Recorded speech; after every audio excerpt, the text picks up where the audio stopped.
So this is a 1973 DJ5.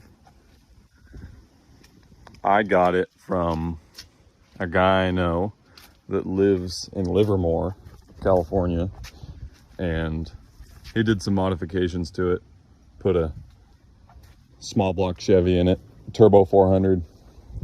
That's pretty much it. It's all original except for the drivetrain and the passenger seat.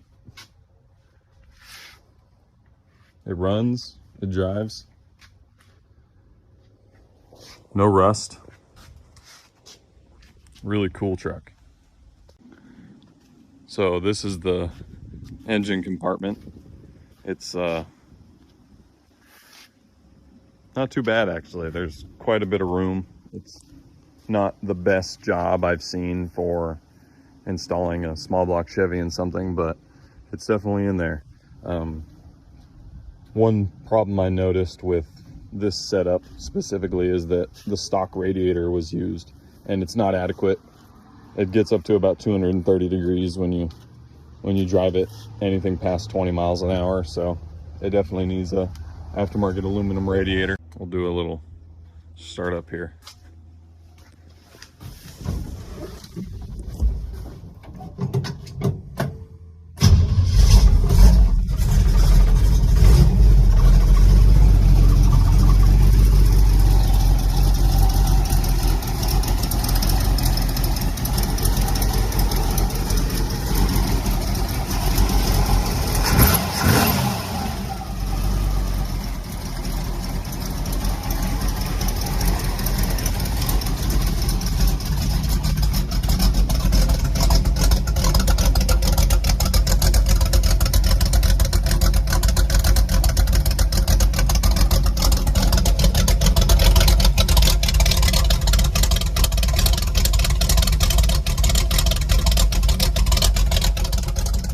True dual exhaust from the front to the back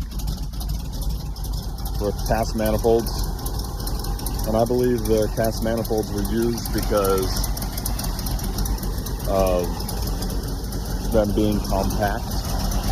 There is room for maybe a long tube or a mid tube on the driver's side, but the passenger side would need significant steering shaft modification to make it work. Unless we went outside the frame rail, but then you're running into the brake booster, which is down there.